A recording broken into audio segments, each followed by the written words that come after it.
Hello and welcome to This Is Ibrox. I am Hef. I am going to be your host for tonight, and I am joined by the Wirral Ranger, JB. How are we tonight, JB? Yeah, very well, mate. Yeah, all good. Still, obviously, results have been going well the last few weeks, as we've discussed, on and offline. But yeah, looking forward to a trip to Porto on Thursday. So yeah, no, should be good. No, I'm very jealous. Unfortunately, I'll be stuck here watching it on the TV, but we'll go through what your travel arrangements will be for that. Hopefully, in due course. I'm sure the fans will want to know. I definitely want to know. I'm a bit weird with stuff like that. I like to know all the different travel routes that people get to try and get to the games. But you just mentioned it there, just how good it's been so far. Following Rangers, obviously yourself, you've travelled from far afield, coming up from near Liverpool. So to make the journey, to come along and see the game on Sunday. I know you were at the game. I know you've covered it. I know that Tommy and Ian have covered it. But just briefly, now that you've had a chance for it to sink in and for the result across the way to sink in, how important was Sunday and how's that felt for the 2 days of this week? Yeah, as you touched on there, it was, and I think Ian articulated it really well in terms of Sunday. It wasn't enjoyable for the first 90 minutes, I would say. Don't get me wrong, the aftermath, as you touched on, has been great, and some of the fallout across the city has been even better again. But in terms of the 90 minutes itself, I think we kind of seen a little bit of the best and worst of Rangers this season, in the fact that we didn't see we've seen a solid performance. I don't think we give away any major big chances, so that continues to be a good thing. I think a Rangers 1-0 win, winning 1-0 doesn't feel like a 1-0 win under some of the previous regime. Feels as if the team look really well drilled defensively and we're not giving away too much. But again, just that major concern of not being able to put games to bed. I think we've said, I'm like a broken record in terms of the quicker we can get into a routine of starting to beat teams 2, 3, 4 nils and getting them done early doors and rotating the squad and stuff and giving players much needed rests, then we need to try and find that little bit of grip between our teeth to try and finish games off a wee bit earlier. And I think Sunday was kind of one of them, in terms of we didn't get that. We just couldn't seem to get that second goal quick enough. But then naturally, as soon as the second one went in, the third one wasn't far behind. So all in all, on summary, it was a comfortable win. But as I say, I would have liked a couple of extra goals. I think would be key, because I think we all know that this title. I don't think there's a great team amongst the three teams in the title race this year. Normally, you can say, right, one of them will eventually run away. I don't think there's going to be a runaway leader this year. I think all three will drop points before the end of the season. I think all three will go on winning runs, and I think the momentum will swing to and from. But yeah, let's enjoy it whilst we're on the up, if you will. Appreciate Hart is still sitting in top spot, but no, it's all good. And as I say, it's hopefully the players can take that confidence into another winning game.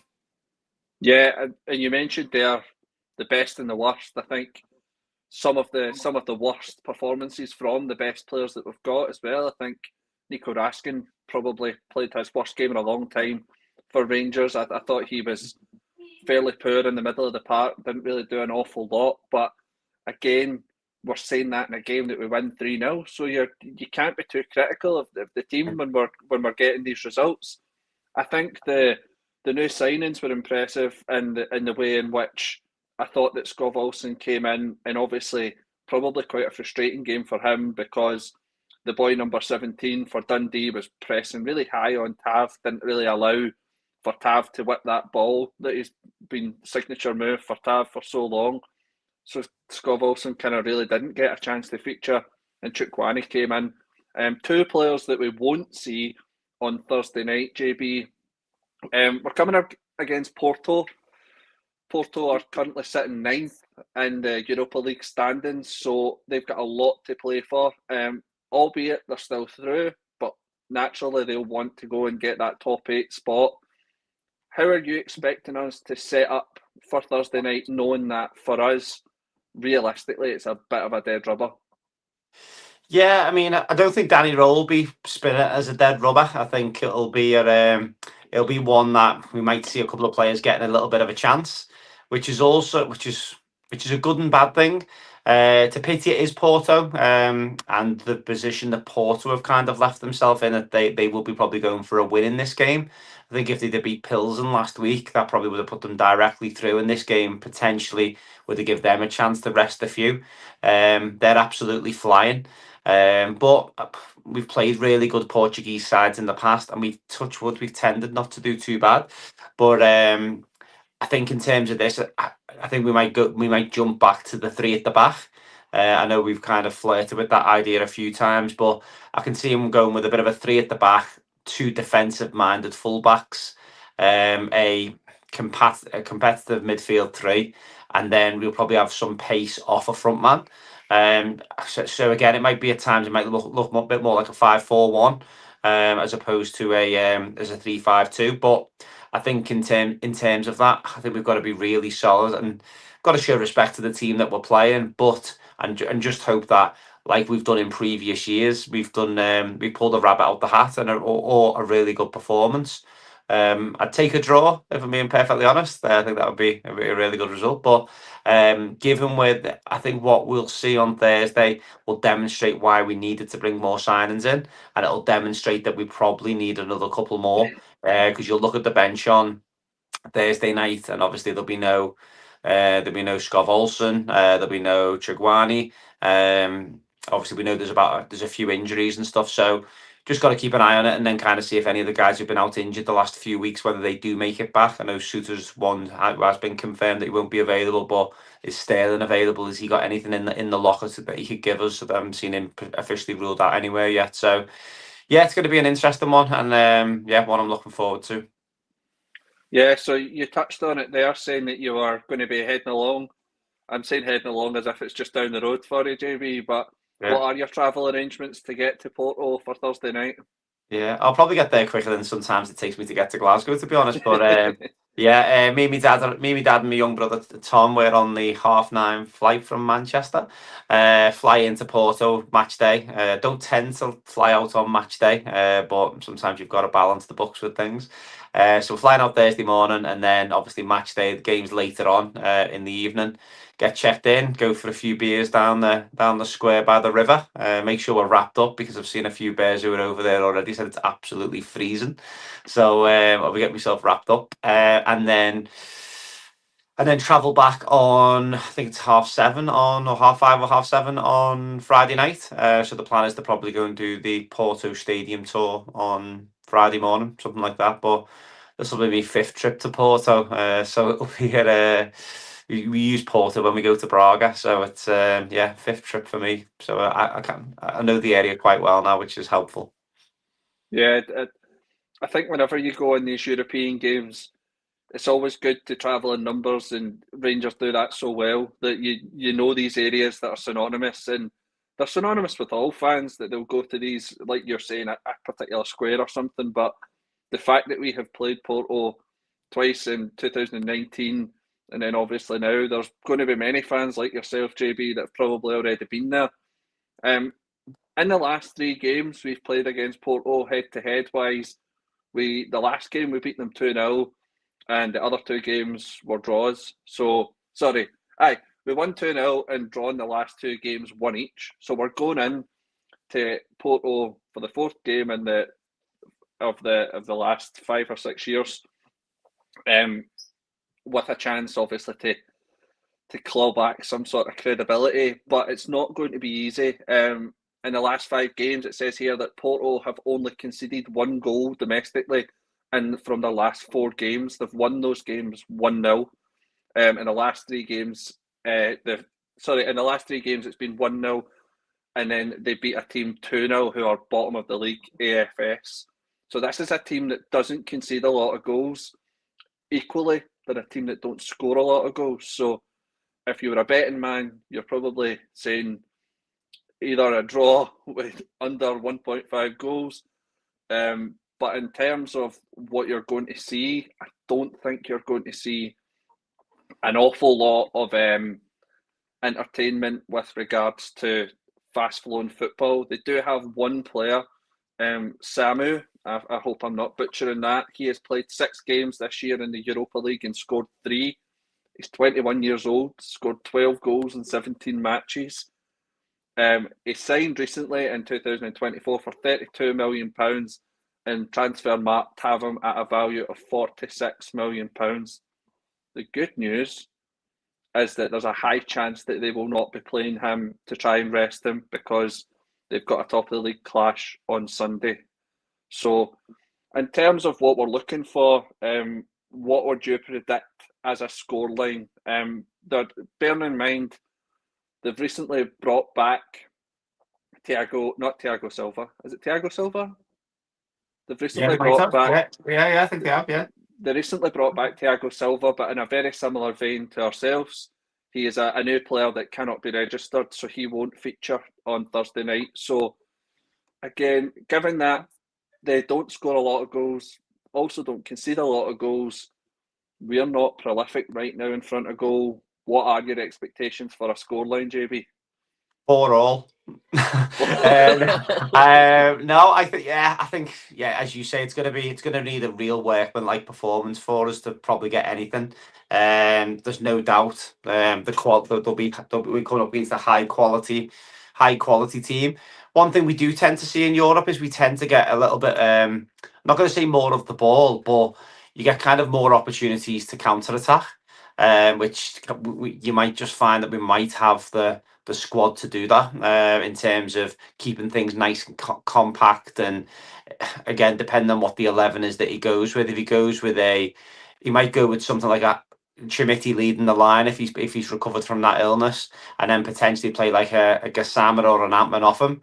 He might potentially just go 4-3-3 and then put Gassama and Antman on your wings, and then Chimiti up top, and then then they give you the legs. So yeah, it'll be interesting to see how we do. I don't, as we've touched on previous pods, and it is a problem that we've got, and one I'm hoping that we can try and address before the end of the season. There's not a lot of goals in this team. Kind of as you go through. I mean, has anybody scored more than 5? I think most of the team are in single digits. Well, all the team are certainly in single digits for goals. Obviously, Miovski's overall record will be clouded by the hat trick he got the other week, but yeah, there's not a lot of outlet in terms of years gone by. We might have been able to keep it quite tight, and then you just know that, right, that's Ryan Kent on the left wing, Peter Lovenkrands if we go a wee bit further back, but we haven't really got that real bit of quality. However, as we've said on many a pod, this is the stage that the buying clubs are looking for. They're not judged, as I said on a pod last week. They're not judged. Our players aren't judged against St Mirren away. They're judged against nights like Thursday, and what can they perform on how can they perform on the big stage. And this the likes of Gassama and Antman, if he is looking for a move, he's looking to try and get out. Nico Raskin, Diamandi. It's no coincidence. Certainly, the ones the latter ones I've just named there always tend to perform on that stage. So yeah, it's going to be a bit interesting one. We've also got obviously our set piece specialists as well. So in terms of the I say set piece specialist, but certainly the set piece coach has been doing a fantastic job. So Scott Fry might have a couple of things up his sleeve in terms of ways that we can look to help Porto that maybe we haven't really considered, or maybe some things that we haven't tested domestically, because it'll probably be a different challenge. So yeah, I think we'll see how we go and then go from there. Yeah, I think the big push will just be to get through that game, no injuries, like Thursday there, no injuries. Maybe pick up a result if we can. Like you said, I would take a draw just now, just to save face and obviously get some coefficient points. The rumour that was going around, or not the rumour, but the statement that was getting bandied around last week was, if we get 4 points from the next 6, that would better Olympiacos, which would then put us still in that top position for the coefficient points. So a draw would not be a bad result for us, because it would see us in that sort of position where we want to be, in the anticipation of next year, if we win the league, that we would go straight into the Champions League. Yeah, so we've covered Porto. I think that there's not really much more to say about that. I think we've probably just need to wait and see now. Hopefully, keep an eye on for when the press conference comes out to see what players are fit and able. One player that we know that Danny Rule would want to be fit and able and also of age to play. Kyle Glasgow has just said in the other day there that he wants to and has agreed terms with Rangers, but just obviously not able to put pen to paper yet as he's not 16. Take Kyle Glasgow, the actual individual, out of the situation. What do you think that a youth player who's been touted at such a high talent, choosing to stay at Rangers rather than going away, what do you think that's meaning for Rangers going forward? It's surely a good thing, isn't it? Most definitely. I mean, we've seen it. Unfortunately, we've fell victim, haven't we, of the lore of English football in recent years. If you think the likes of Rory Wilson went down to Aston Villa, and he seems to be pulling up trees at youth level, certainly under 21, under 23 level. He's been linked with quite a few big clubs in Europe on loan. So it'll be interesting to see where his next step will be. Billy Gilmore, the same. There's probably been one or two others as well who've gone down. There was the boy who went to Brentford, who had a couple of young Coombs. I'm not sure I don't think he's really kicked on, but there's been a handful. And there was obviously the boy from whose name's escaped me, Zach Lovelace. He was another one who, again, Millwall. yeah, I think that was more of a homesick situation as opposed to being poached at a young level. But the and Newcastle have taken a couple as well recently, haven't they? Certainly, they take a highly thought of goalkeeper. So yeah, it's one that we really need, because what problem we've got at the moment, we haven't really got many players we can point to say, well, look what we've done with him. If you think about the rotating players back into the English Premier League, or certainly putting players on a stage to go and do well. So recent years, the likes of Joe Aribo, Calvin Bassey, Glenn Kamara, we've been able to showcase these guys and go, you know what, come up here, do well for a few years, and there's a very good chance you'll go and get a big move. We haven't really got many examples up our sleeves anymore where we can do that with youth players and say, right, come up here, play best part of 100, 200 league games, and then we'll save for decent money. Even Nathan Patterson, because you might point towards him, he didn't play a lot of games. I think he only had something like 16 starts. But it was the fact that Everton obviously were buying into the profile and into what he could be. A bit like what we've done with Chimiti, which again still will have its question marks. He'll always have. I've got a feeling he will be remembered for that afternoon in Parkhead as opposed to him going on to do great things. But right, let's we're still living on that, so let's not take it away from the big fella. But It's not a bad thing to be remembered for, is it, JB? it's not. Not a It's bad not thing at no. all. It's not no. Yeah, I still don't understand why they didn't build a statue for Eric Bow Anderson, but there you go. But yeah, I mean, even if you go through the current squad now, is there anybody in there that has came through the ranks? I'm challenging myself to try and think of anybody that's come through. That is Bailey Rice is probably the nearest. Curtis, but again, you wouldn't say he's kind of he's hit the height that we hope these guys are going to hit. Leon King was probably the kind of last one that did come through and probably had a decent run of games, which Alex unfortunately Lowry, maybe. When Alex Lowry came through, he looked like he was going to be a bit of a talent. Yeah. He obviously got his move to Hearts, and then the problem with him seemed to be that his mental preparation for games and how he kind of conducted himself off the pitch seemed to be the kind of cutting edge factor of whether or not he was going to be a player that made it. And the last I'd heard, he's playing for Wickham. So I mean, again, the Nathan Patterson one's bang on. It's not a great market to be putting yourself out there saying, come along and see the players that we can bring in, and then the only one that you've got of real note is Nathan Patterson, who hasn't really set the world alight. So yeah, I think it's really good. I think it's important for us to get back into that mould where we can bring players through and not rely on buying kind of semi-youthful players that are doing well, like Hasty. Obviously brought him in with the anticipation of making him something, didn't really work out.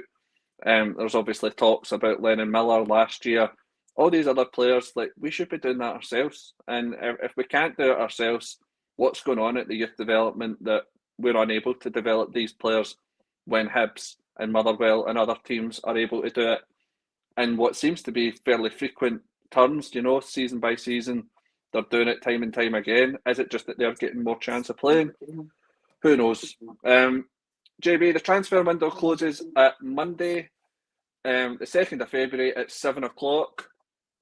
What positions still need to be filled in? A goal scorer. I think that's pure and simple. I think we've kind of missed that all season. If you think about the options that that the manager's got now in terms of Chimiti, Miovski, and Danilo, unfortunately, all three of them have got quality within them. And if you put the three of them together, you probably have a decent player. But again, Danilo looks like he's on the way out in terms of potential move to Pathos or a link back to NEC in Holland. So whatever he goes on to do, I think we'll go with the best of luck to him. I think his best thing for him, I think, would be a clean move and a clean break. I don't think a loan deal really suits anyone. I don't think, unfortunately, easy from the outside looking in, it just doesn't look like his body can do what his brain wants him to do anymore. There's a few times he's been on the edge of the box and he's tried to hit a shot, and I know Neil McCann, and I referenced this the other day, has touched on, he's such a delicate finisher. He just looks like he's got no power in him at all. He's backing out of 50-50s, and he had a bit of a spring as well from a header. If you think about the one he got injured away at St Johnston, he doesn't seem to have any of that. Nice touches still, and by all accounts, he is the best finisher at the club. But when this team isn't built for creating a lot of goals, or certainly creating a lot of chances for our forward men. So don't think that one's not gonna work out. Miovski, I think everybody is pretty disappointed with what we were hoping we were going to get. Where I do sympathise with him, and I think I touched on this on Sunday's pod. He's all about the ball in behind and making that clever run. Now we just either haven't got the players who have got the confidence to make that pass, or that just isn't the game plan. If you think about the success Miovski had with us, it was always catching us on the break in the turn, where we do have opportunities to make that pass. James Tavernier on Sunday had 3 or 4 opportunities where he could have dropped Miovski, and Miovski dropped off a yard and then made a little dart to go. And all 3 or 4 times on the 5th time he stopped doing it because he thought, I'm not going to get that ball in behind. So I don't think we're playing to his strengths, but on the flip side, if that's all he's got, then he's going to need to do more. I don't think his hold up play is particularly great, and he's not a physical outlet either. And then that leaves us with Chimiti, who we know is obviously. He feels like, for me, he needs somebody up next to him in order for us to kind of see the best of him, because he will work hard. He's got a decent touch. I don't think he's a goal scorer. Or certainly not going to be somebody that's going to be a prolific goal scorer. I don't foresee him hitting double figures, even if he played every game from now to the end of the season. So I do think there's definitely a massive gap there. I know there's been 1 or 2 been linked, so I don't know if you're going to go into them names, but I think a goal scorer for me is a must. A number 6, another one I think would be good to replace, or of kind of a backup for the things that we've got Connor Barron doing, kind of the dog work. I don't think that particularly suits Raskin and Diamandi. They're more better in possession. And I still probably like an experienced centre half. Not someone that's going to come in and play every week, but a Davy Weir type of centre half. And I know the Davy Weirs don't grow on trees, but someone who can just come in solid, just tick over, see games out if we ever need to see games out, a talker, someone that can make the players around them better. So they would be my 3 still from over the next few weeks. I agree with the centre half one. I suppose the only thing that could maybe is I think that's the sort of player that you maybe pick up in the summer rather than at winter, probably, and that they're maybe going into their last season of career and they're just looking to go and get another challenge. Maybe they're coming from the Premier League, similar to what we had with Davy Weir or Christian Daly or one of these players that they can come in and just sit tight for a season. Hugo Ekiog. Yes, of course. But that's what I mean. All of these guys came in the January because they were experienced, they were older heads, they weren't getting a game at the current clubs, and then it was almost a case of, right, let me go there for 6 months, see if I've got it, see if I fit in. Clint Hill, I think, was he at January? He was a January signing. I'm nervously saying that. That might have been more of one towards the end of the window, the more I think about it. The end of the summer window. yeah, it would have been because he scored at Parkhead up around New Year, I want to say. But yeah, I might be getting my dates all completely mixed up there. But yeah, I just think someone that can come in and kind of steady the ship doesn't have to be spectacular. Again, I know that Connor Cody was linked heavily in the summer. That was one that the club had all lined up, along with Mulligan. But for whatever reason, Russell Martin didn't fancy them. So whether that one is an option, hasn't been getting his game at Wrexham for one or two reasons. So yeah, but he's been linked with Charlton, I think today I read. So that could be an option, and yeah. Yeah, we'll watch this space. Please keep up to date with anything that comes through on Twitter and let us know if we haven't brought it up yet. Please just link us in any posts that you make to see if there's any truth in it. I've seen there one of the comments saying Cody a big no. I suppose any of these transfers are going to have people saying yes or no for whatever reason. JB, the one that seems to be hotly tipped just now, Ryan Nadiri, playing in Liga 3 for Hansa Rostock. What do you know of him? Have you seen anything from him that you thought looked like he would be a good player for Rangers? Yeah, I mean, I've been following him for years, and I've got a good grasp on the third division of German football. So I think it'll be a great signing. I knew that. No, all seriousness, I think he's an interesting one. It's definitely outside the box. My dad made a good point earlier this evening. He was kind of, Daddy Rolls had a tip off with this fella. I've got good vibes. So again, I did think we'd maybe bring in two or three Germans. I know that the second division in Germany, the Bundesliga 2, is a really competitive league. So I don't know if we've got any German followers in the comments, but yeah, please let us know your thoughts. But I think he's, I like what I've seen of him, but again, YouTube it is good at that. Reading a few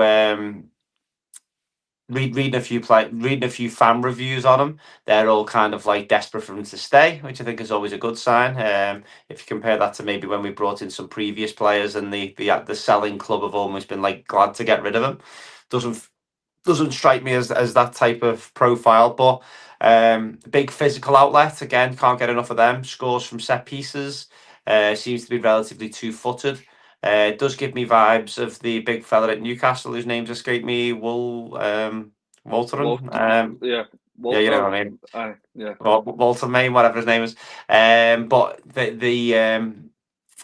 I think it'll be an interesting option. I know the comparison's been done a few times now. Nobody was particularly impressed with Hamza Egerman when that kind of saying came about. Why are we signing players from the Morocco top division?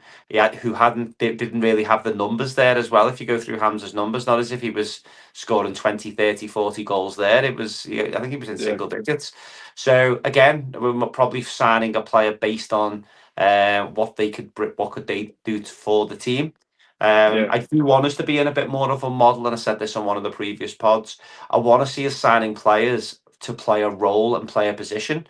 I don't want to see us signing players like Bajrami, and you go, you know what, we'll bring him in and he can play 7 positions, because you build your team full of them, then it doesn't tend to work. Whereas this big fella, he's going to be a number 9. He's going to be a centre forward. He's going to be the highest man up the pitch.